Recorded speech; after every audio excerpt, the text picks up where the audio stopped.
Rahul Verma, the sense one gets is that Maharashtra really this time has been perhaps the most difficult state to analyze because you've got new alliances.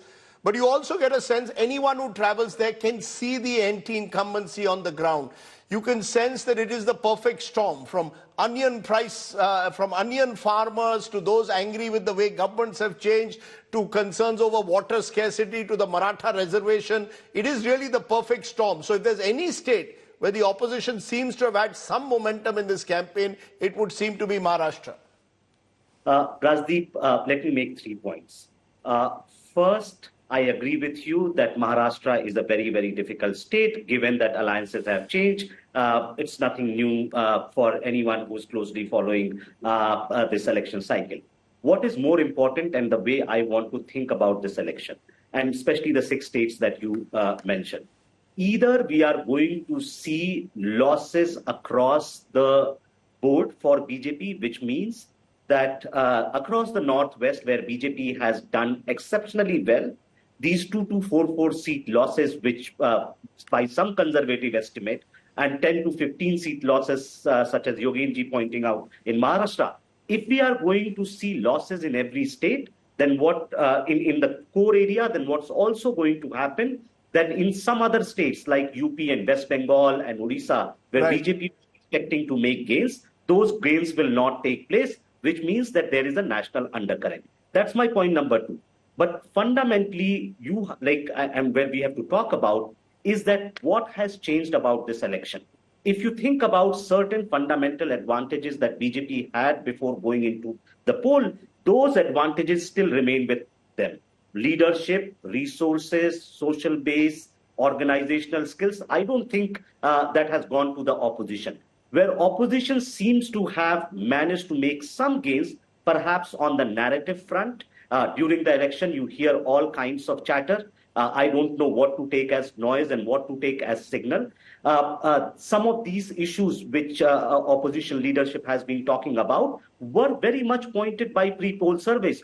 All pre-poll surveys indicated that there is serious economic anxiety in March and April, but they were also giving a head start to BJP by a lot. What I still fail to understand, what has opposition done between March 15th and May 15th that the game has not shifted a little bit, but completely reversed? Okay, I would request you to keep your comments shorter, all of you, because we are going through each and every state of these swing states. Let's turn to Bihar.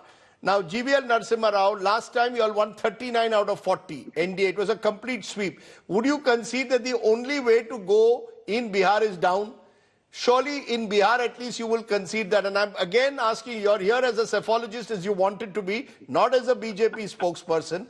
So, I hope you will concede that at least in Bihar, the only way you're going is down in this election, particularly because Nitish Kumar, who's contesting 16 seats, is seen as very vulnerable. Yeah, Rajdeep, there are certain perceptions and there are some wishes and there are some realities. I think one needs to really know where one is really going. And if you want, what you mentioned is a perception that the allies of the BJP are not doing as well as the BJP, be it in Maharashtra or in Bihar, and their strike rate will be far too less compared to BJP. The BJP is sweeping or doing very well, but allies are pulling it down. Generally, it doesn't happen. You want me to speak as an expert, and let me comment as an expert. There are not many elections.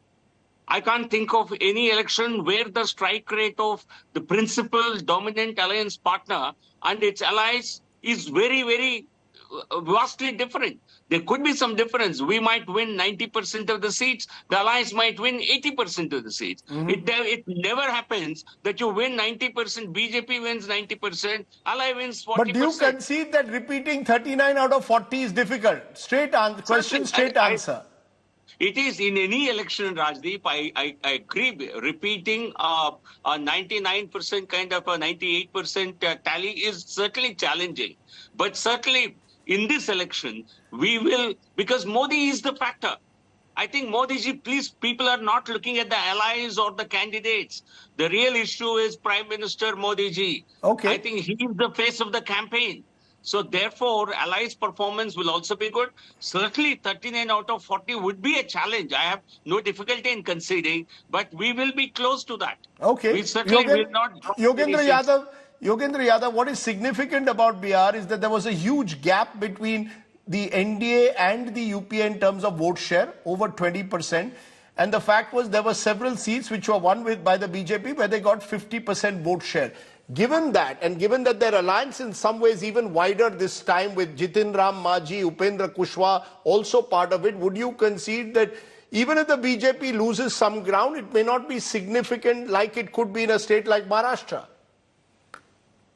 Rajdeep, allow me to say once again that you are really missing a Congress spokesperson in this debate. I feel 2 versus 1. And I really think, you really needed an opposition spokesperson who would have said, we'll get 41 out of 40 seats in Bihar, if that is the kind of things you want on this show. But allow me to say what I think is what I see. And I'm not going by perception. I have made it my business to travel in Bihar, to speak to ordinary people. And yes, the important thing that we should discuss and check in this show is whether things have changed from where they were in the pre-poll surveys. And the answer cannot come by trying to do deductive logical reasoning. What has the opposition done? Maybe it hasn't done anything. The important thing is something has shifted on the ground. Mm-hmm. And this is to be checked by speaking to people. You cannot sit here and deduce what must have happened.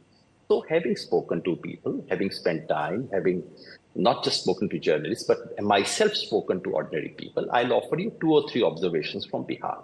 Yes, number 1, BJP NDA starts with a massive advantage of 23 points, which is usually very, very difficult to overcome in one election. Yes, their coalition is not smaller than last time, but 2 or 3 things have happened. Number 1, Tejasvi has emerged as truly a popular leader, unlike many other opposition leaders. Number 2, Nitish Kumar's popularity has taken a dive. He's really mocked at in Bihar. I was shocked and I was actually very sad because he's a very senior leader, very serious leader. He is a butt of jokes in Bihar right now. And number 3, the original RJD coalition, which was not merely a Yadav Muslim coalition. Remember, in Bihar, RJD has never been a Yadav Muslim coalition alone. It has always had poor cutting across all communities. That coalition has upsurged. My own sense is that NDA is still ahead in Bihar. It is ahead by about 3 to 4 percentage points, not more. And that's a basic shift. From 23 lead, the lead has come to 3 or 4 percentage So you're points. saying another double-digit loss. You're saying Bihar will also see a double-digit loss in your view. At least 15 seats of loss from 39. They would come to something like 24. I would not be surprised if they end up with 20 each. Okay.